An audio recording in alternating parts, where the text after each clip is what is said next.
student, today we are discussing about the topic which is vascular disorder of CNS. It means the central nervous system. अच्छा, आज जो topic है हमारा वो disorder से related है, सेंट्रल नर्वस सिस्टम के। तो हम पढ़ना स्टार्ट कर देते हैं। Nervous disorder due to abnormality in the blood circulation is called vascular disorder of nervous system, stroke and hematoma. ठीक है, दो तरह के आ जाते हैं, इसके अलावा भी होते हैं, दो तरह के आज हम पढ़ेंगे, डिस्कस करेंगे। अच्छा जी, तो यहाँ पे कह रहे हैं वो कि जो हमारी ब्लड वेसल्स होती हैं ना, उसके अंदर कोई एबनॉर्मेलिटी हो जाए किसके दौरान, सर्कुलेशन के दौरान। और हमें पता है कि वेसल्स में क्या होता है, ब्लड ही होता है। तो यानी ब्लड की सर्कुलेशन के दौरान कोई एबनॉर्मेलिटी हो जाए। एबनॉर्मेलिटी किस तरह की हो सकती है, या तो ब्लड सही से सप्लाई नहीं हो पा रहा है, उसका जो रेट है यानी उसकी जो स्पीड है वो बहुत ज़्यादा तेज़ है, या बहुत ज़्यादा कम है ब्लड का प्रेशर। दूसरा जो है हमारे पास, या तो ब्लड जो है जब सप्लाई हो रहा है तो उसके अंदर ऑक्सीजन की तादाद बहुत ज़्यादा कम है। तो बहुत ज़्यादा जब ऑक्सीजन की तादाद कम होती है ब्लड के अंदर तो उसको हम क्या कहते हैं, इस्कीमिया कहते हैं। और इस्कीमिया का मतलब ये होता है कि ऑक्सीजन जो है सही से सप्लाई नहीं हो पा रहा है बॉडी के पार्ट्स को। और हमें पता है कि जो हमारे वाइटल ऑर्गन्स हैं उनको ऑक्सीजन की बहुत ज़्यादा ज़रूरत होती है, और उसकी वजह से वो क्या हो सकते हैं, फेल हो सकते हैं अगर वो सही से उनके पास ऑक्सीजन ना जाए। तो ये दो तरह के होते हैं, एक तो हमारे पास वेस्कुलर डिसऑर्डर में स्ट्रोक आ जाता है, दूसरा हमारे पास हीमाटोमा आ जाता है। तो स्ट्रोक को हम पढ़ लेते हैं, उसके साइन सिम्टम पढ़ लेते हैं, ट्रीटमेंट पढ़ लेते हैं, कॉजेज़ पढ़ लेते हैं, देन फिर हम हीमाटोमा पढ़ेंगे। अच्छा जी, स्ट्रोक क्या है हमारे पास, it is cause by interference with blood supply to the brain. They may occur when a blood vessel burst in the brain, when blood flow in cerebral arteries blocked by a blood clot. अच्छा, यहाँ पे लिखा हुआ है कि ये जो stroke है ना हमारे पास किस वजह से होता है, इस वजह से होता है कि जब हमारे पास ब्लड सप्लाई हो रहा है ब्रेन के अंदर, कौन सी आर्टरी से हो रहा है, हमारे पास सेरेब्रल आर्टरी से हो रहा है सप्लाई। और अगर ऐसा कुछ हो रहा है, ऐसी कोई एबनॉर्मेलिटी आ रही है कि जिसकी वजह से ब्लड जो सप्लाई हो रहा है उस वक्त जो है ब्लड वेसल जो है फट गई है। ब्रस्ट का मतलब क्या होता है, फट जाना। तो उससे क्या होगा हमारे पास कि जो ब्लड निकलने लग जाएगा ना, उसके बाद जब हमें पता है वेसल फटेगी, उसके अंदर खून सप्लाई हो रहा था ना, ब्लड सप्लाई हो रहा था, तो जब वो रैप्चर हो जाएगी कहीं से भी तो उसके बाद जो ब्लड था उसके अंदर वो बाहर निकलने लग जाएगा। ऑफ कोर्स जब वो बाहर निकलेगा तो उससे क्या होगा, उससे ये होगा कि खून जमना शुरू हो जाएगा। और खून जब साइटों पे जमना शुरू हो जाएगा तो उसी कंडीशन को हम क्या कहते हैं, हीमाटोमा कहते हैं। ठीक है, तो यानी यहाँ पे एक साथ जो हो रहे हैं वो हीमाटोमा ही कहला रहा है। स्ट्रोक और हीमाटोमा दोनों एक ही चीज़ है। तो यहाँ पे इन्होंने ब्लड क्लॉट का नाम दे दिया है इसको। ब्लड क्लॉटिंग जो होती है उसको हम क्या कहते हैं, हीमाटोमा कहते हैं। ठीक है, खून का जमना यानी। अच्छा, ये किस वजह से हो सकता है, या तो हमारे पास ये इस्कीमिक स्ट्रोक हो सकता है, या तो हमारे पास ये जो है हेमोरेजिक जो है स्ट्रोक हो सकता है। यानी इस्कीमिया मैंने बता दिया, ऑक्सीजन का सही से सप्लाई नहीं हो पा रहा है, या तो हमारे पास ये ब्रस्ट की वजह से हो रहा है, रैप्चरिंग की वजह से हो रहा है। ठीक है, दो तरह का स्ट्रोक होता है।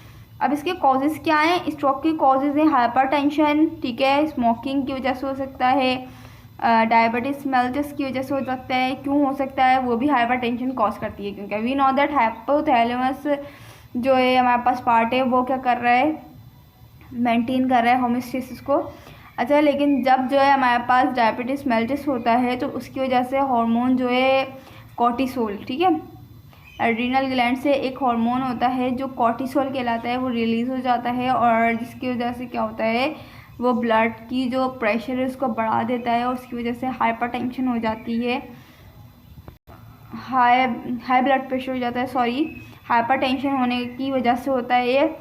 और हाइपरटेंशन की वजह से डायबिटीज़ मेलिटस होती है। डायबिटीज़ मेलिटस से क्या होता है, कॉर्टिसोल रिलीज़ हो जाता है।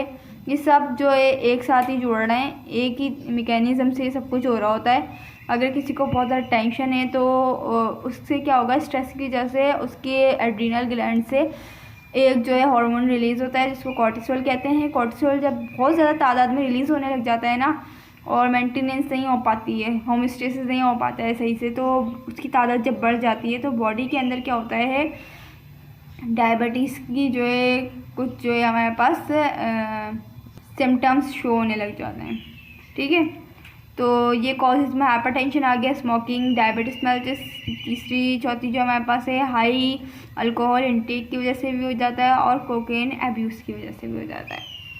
अच्छा जी, अब हमारे पास सिम्टम्स में आ जाएं तो सिम्टम्स में हमारे पास the loss of blood flow to the brain, damage tissues with in the brain, symptoms of stroke show up the body parts controlled by the damage area of the brain. अच्छा, वो कह रहे हैं कि जब ब्लड सप्लाई सही से नहीं हो पाता और कोई एबनॉर्मेलिटी आ जाती है ड्यू टू स्ट्रोक, तो स्ट्रोक में हमें पता है क्या होगा। स्ट्रोक के बाद हमने पढ़ा था यहाँ पे कि ब्लॉकेज हो जाएगी, ब्रस्ट जब होगी हमारे पास वेसल, तो वहाँ पे क्लॉट बन जाएगा। क्लॉट की वजह से क्या होगा, रास्ता रुक जाएगा ना।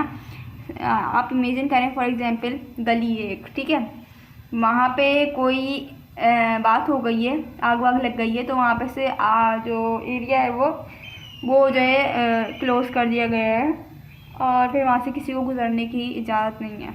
तो यहाँ पे भी कुछ ऐसे ही हो रहा है कि वहाँ पे जब हमारे पास वेसल रप्चर हो गई थी, फट गई थी, तो उसके बाद क्या हुआ था कि वहाँ पे क्लॉट बन गया था ब्लड की वजह से, और उसकी वजह से क्या, खून की जो सप्लाई हो रही थी वो रुक गई थी। ठीक है, तो उसकी वजह से क्या क्या हो सकता है, जब खून की सप्लाई रुकेगी तो क्या हो सकता है इंसान के साथ, एक तो पैरालिसिस हो सकती है, और पैरालिसिस के साथ साथ अगर सही से हमें वाइटल ऑर्गन को नहीं जा रहा है ब्लड, तो यहाँ पे डेथ भी हो सकती है। लेकिन यहाँ पे उन्होंने मेंशन नहीं किया, मेंशन कर देते हैं।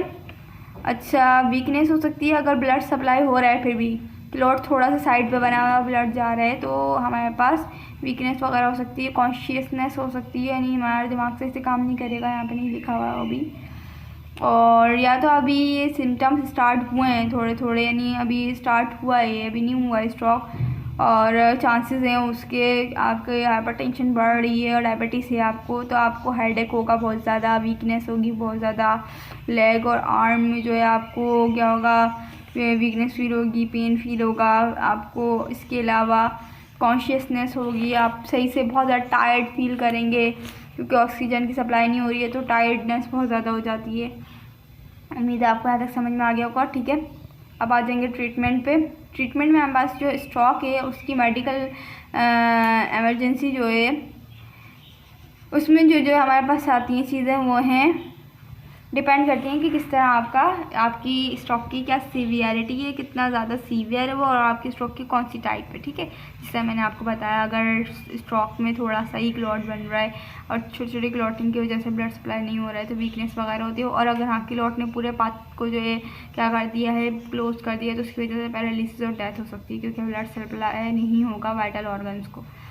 अच्छा, इसके बाद हमारे पास आ जाता है स्ट्रोक में कि एंटी कोगुलेंट जो है हमारे पास कुछ दवाइयाँ दी जाती हैं जिससे क्या होता है, जो हमारे पास क्लॉट्स बन रहे होते हैं वो उनको जो है ना यानी रोकते हैं कि क्लॉटिंग ना हो बॉडी के अंदर, क्योंकि क्लॉट जब बनते हैं छोटे छोटे किसी भी चीज़ के, तो उससे क्या होता है ब्लड जो सही से सप्लाई नहीं होगा ऑफ कोर्स, तो क्या हो सकता है वो कहीं पे भी जाके जम सकते हैं और इसकी वजह से पाथवे जो है लॉस हो सकता है ब्लड का। तो पहले एंटीकोगुलेंट दे देते हैं, दूसरी हमारे पास प्लेटलेट्स एग्रीशन इनहिबिटर दे देते हैं। प्लेटलेट एग्रीशन इनहिबिटर्स हमें पता है कि जब कोई भी चीज़ जो है हमारे वेसल रैप्चर होती है ना, कोई वेसल है फॉर एग्जांपल और वो रैप्चर हो गई है, फॉर एग्जांपल जहाँ पे देख लें ये वेसल है हमारे पास, ये रैप्चर हो गई है। जब ये रैप्चर हुई है तो खून यूँ निकल रहा है बाहर, ठीक है, यहाँ पे ही प्लेटलेट आना शुरू हो जाएंगे जल्दी जल्दी, और ये प्लेटलेट पॉजिटिव फीडबैक मैकेनिज़्म के थ्रू होता है, ये आते हैं। और पॉजिटिव फीडबैक मैकेनिज़्म में क्या होता है कि वो जो प्रोसेस होता है ना वो बढ़ता जाता है, इंटेंसिफाई होता जाता है। तो यहाँ पे प्लेटलेट आएंगे और ये प्लेटलेट की तादाद बढ़ती जाएगी क्योंकि ये पॉजिटिव फीडबैक मैकेनिज़्म है। और पॉजिटिव फीडबैक मैकेनिज़्म में मैंने बताया, अभी दोबारा बता रही हूँ कि प्रोसेस जो है उसका बढ़ता रहता है, वो और इंटेंसिफाई करता है कि और प्लेटलेट आएँ और यहाँ पे जमा हुए ताकि खून ज़्यादा बाहर ना जाए। अब जब यहाँ पे प्लेटलेट आएंगे तो अंदर भी आ जाएंगे और बहुत ज़्यादा यहाँ पे आके इस तरह का कुछ स्ट्रक्चर हो जाएगा जिसकी वजह से खून यहाँ से सही से नहीं जाएगा, थोड़ी सी जगह बच जाएगी ना, इतनी सी जगह से खून कैसे सप्लाई होगा?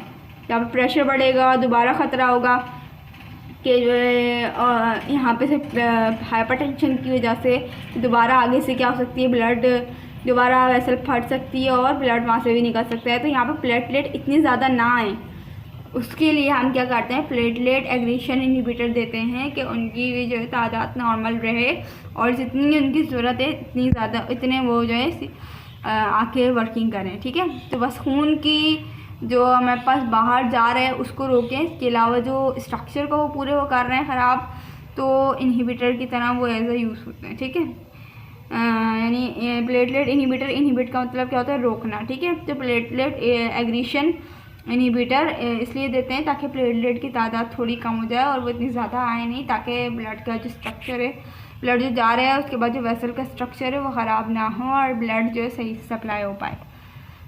तो 2 तरह की चीज़ें लिखी हैं यहाँ पे। इसके अलावा भी बहुत सारी मेडिकल ट्रीटमेंट होती हैं जो करते हैं। ठीक है, इसके बाद हीमाटोमा। हीमाटोमा में पता है किसकी वजह से हो रहा था, हमारे पास स्ट्रोक की वजह से ही हो रहा था। तो massive accumulation of blood into the space between the brain and it's outer most covering is called haematoma.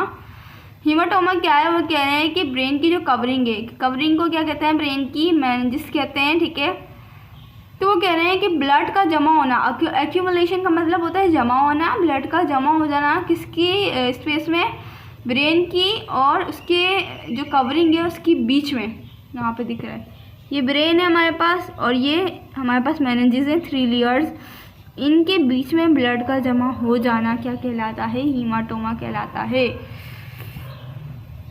समझ में आ गया यहाँ तक आपको? Space between the brain and it's outer most covering is called haematoma. Blood का जमा हो जाना ब्रेन के और उसकी कवरिंग के बीच में क्या कहलाता है, हीमाटोमा। हीमाटोमा हमारे पास हाइपरटेंशन की वजह से होता है, स्ट्रोक की वजह से। ठीक है, जब कोई वेसल फट जाती है तो खून का जमना हीमाटोमा कहलाता है। इसमें सिम्टम्स क्या आते हैं, कॉन्शियसनेस हो जाती है और कन्फ्यूजन हो जाती है, पेल स्किन कलर हो जाता है। अच्छा, पेल स्किन कलर क्यों हो जाता है कि जब ब्लड सही से सप्लाई नहीं हो पाएगा हीमाटोमा की वजह से, वहाँ से ब्लड की सप्लाई कम होगी या तो रुक जाएगी।